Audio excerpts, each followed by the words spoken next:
Nobody entered from your village. Your father tried fighting physically, they destroyed him. Your mother tried doing business, they destroyed her. Your siblings went to school, got masters, got PhD. The door said, I don't open, I don't receive, and I don't give. The Lord said, Joshua, stop wasting your time. It's not about Nigeria. It's not about recession. Find a priest quickly. Find a priest, one who is an ark bearer. Don't just try to do it on your own. I know you can fight, but this is priesthood. Listen carefully. It is the foolishness that has destroyed many proud people in our generation. The Bible says, by a prophet the Lord brought Israel out of Egypt. It's not human worship. It is the mystery of priesthood. The priest, the ark, the trumpet, equal to the falling of Jericho. When Jericho falls, you can fight with whatever you have. When Jericho falls, your pure water can make you a millionaire, because Jericho has fallen. When Jericho falls, one destiny helper is enough. You don't need 30. When Jericho falls, one job can bless you. But until Jericho falls, anything done outside it is a waste of time. I never fight physically. Physical battles are the last. It is foolish to begin your journey to victory fighting physically. Look at Jesus. On his way to the cross, he spent time in Gethsemane, because he knew it was not about wood and nails.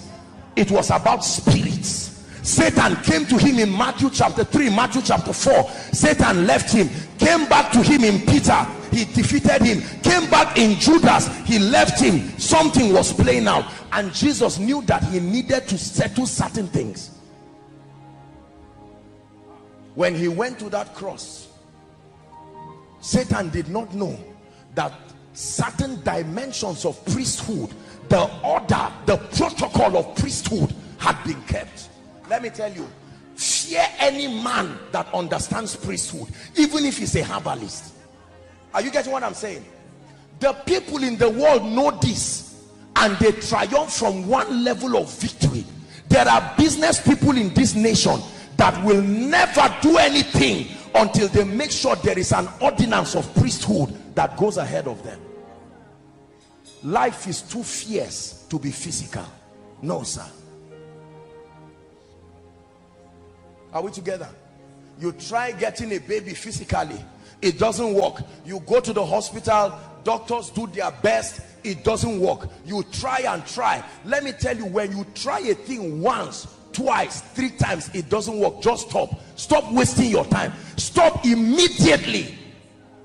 The Bible did not tell us that one person was killed when Jericho fell. The people, the same spirit that fell the land, rendered the people helpless. Even the weakest of the members of the army killed somebody. It was never about the sword. It was about victory. When the ark wins, you win. The only possibility for your failure is that the priesthood is not there. Show me the priesthood that has risen to speak over the ordinances. Our forefathers, as uneducated as they were, they understood the mystery of priesthood. Till today, many of them, we laugh at them, yet they keep getting results. Everything that was lost shall be returned unto me.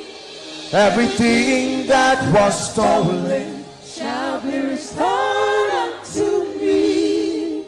Everything that was lost shall be returned unto me. Everything that was stolen shall be restored unto me. The Bible says everything written in scripture was for our learning. That story was not just written there. God intended that someone with the eyes of the spirit can see and teach a people that you don't win battles with swords. Swords only help you possess your possession. Swords only help you manifest victory. They don't create victory. What creates victory, brothers and sisters, is the priesthood and the ark. What manifests victory is your sword. It is true that the horse is prepared for battle, but the horse does not fight until the priesthood goes. The nation of Israel will be going for war, and they will carry swords, and then they will carry priests with a trumpet. Look how silly it is to be going to fight. They can wipe a whole nation, yet there are some people with some irritating regalia, and the painful part is they are never behind. They are in front. The priesthood, they are afraid, but they know what they carry.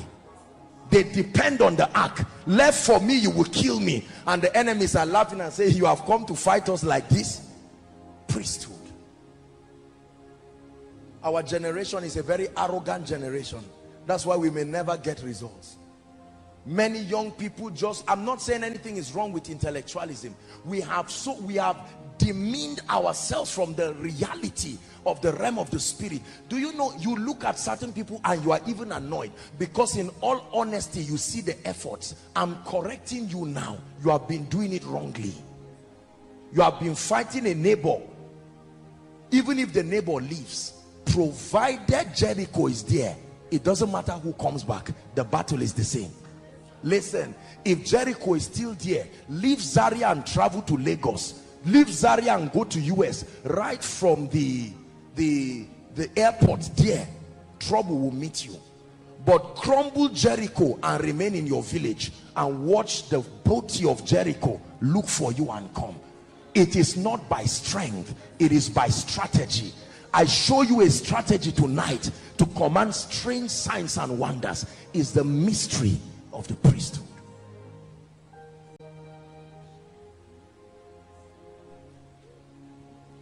Do you know why Saul lost his throne?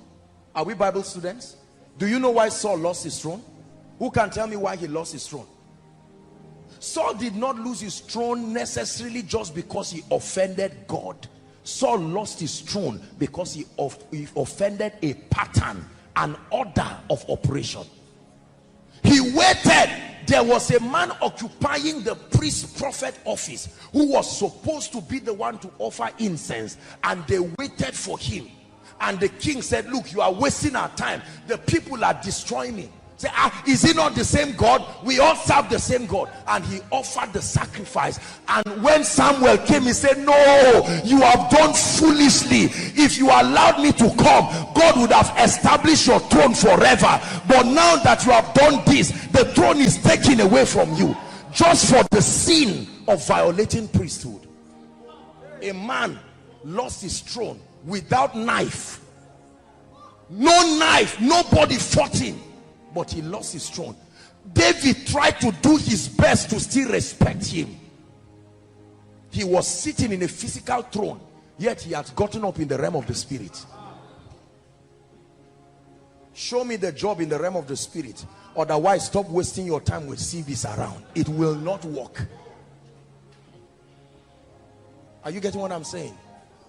You just get up physically and go and harass your unbelieving loved ones. I've come to you, repent. You must repent. You are fighting physically, and all of a sudden you receive casualties. But when you invoke priesthood, someone goes to bed in the night and sees a stranger coming and says, it's time for your salvation, and the person is already convicted. Here you come and you say, look, I want to talk to you about. He helps you and says, Jesus, I've been waiting because Jericho has fallen. Are we together? You meet your destiny helper. Jericho covers his eyes. He is the one, but he cannot see you, and you pass. But when Jericho falls, like the prodigal son, as prodigal as that son was, while the father saw him, the father didn't even say, so what have you been doing? I hear you have been with pigs. He held him. He said, leave the matter of the past. Now let me put a ring. Come, be restored. For by the arm of flesh, koinonia, will no man prevail. You will never get a job just by physical pressing. Believe me, you will never prosper just by doing all of these things. There are many men of God. Some of you are here, wonderful men of God. They are trying to win the battle and rise in ministry physically. Please invite me. Here's my complimentary card. I'm a sound man of God. By God's grace, I'm balanced. I'm this and that and that. You are, and Jericho is looking at you and say, it doesn't happen that way. Jesus knew this. Imagine Jesus going around and saying, people, come and listen to me. For 30 years, no one was interested in listening to him. But when he engaged the mystery of the priesthood, he came out of the waters, a voice spoke, hear ye him. Publicity or no publicity, everywhere Jesus went, men followed him.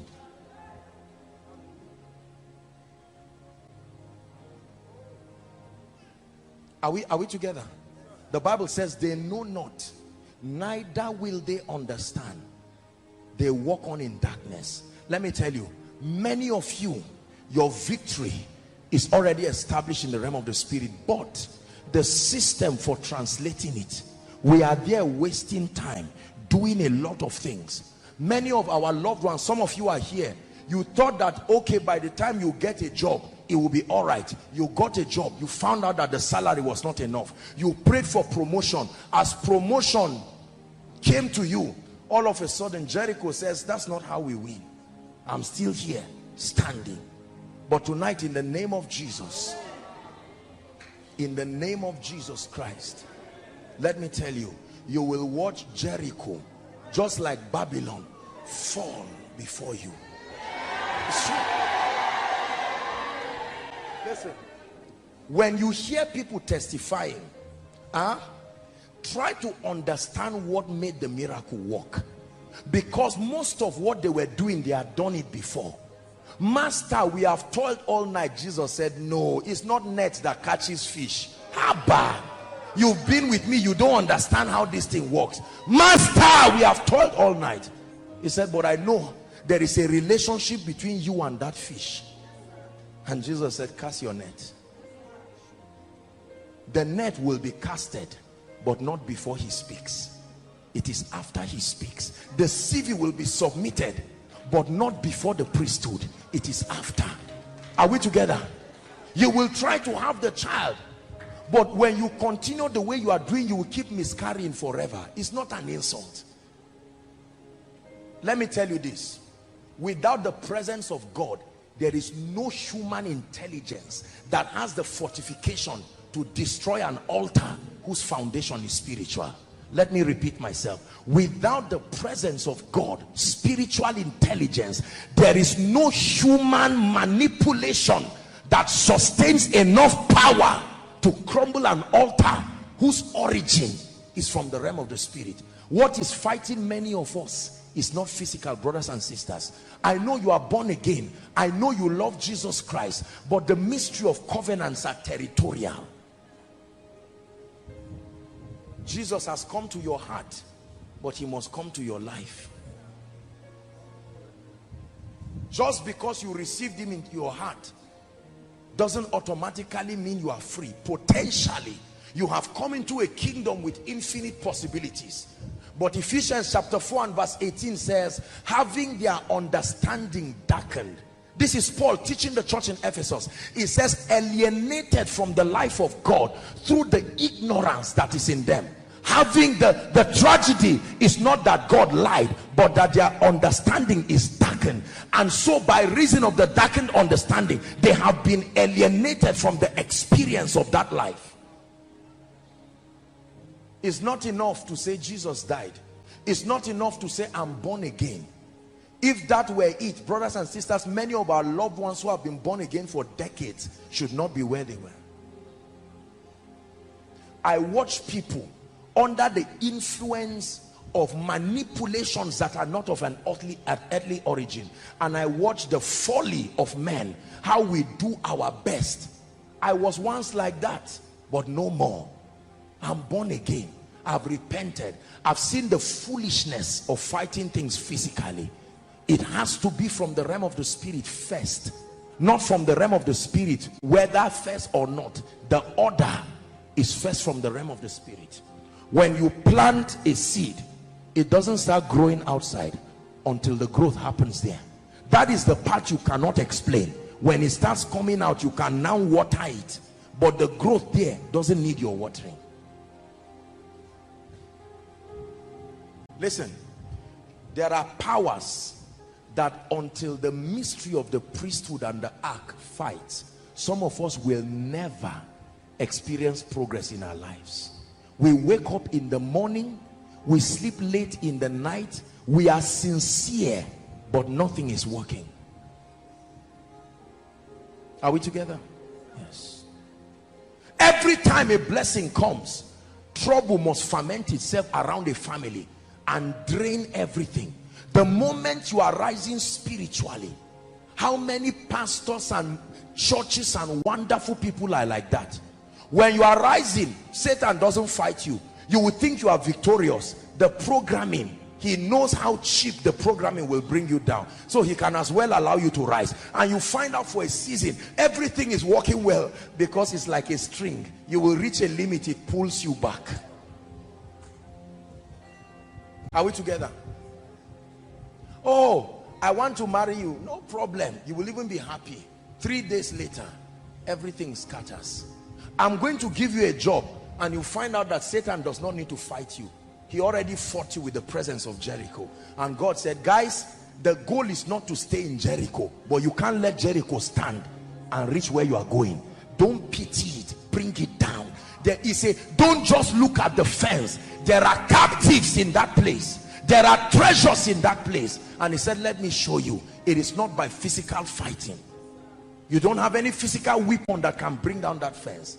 Brothers and sisters, Jericho sank flat. The Bible records it flat.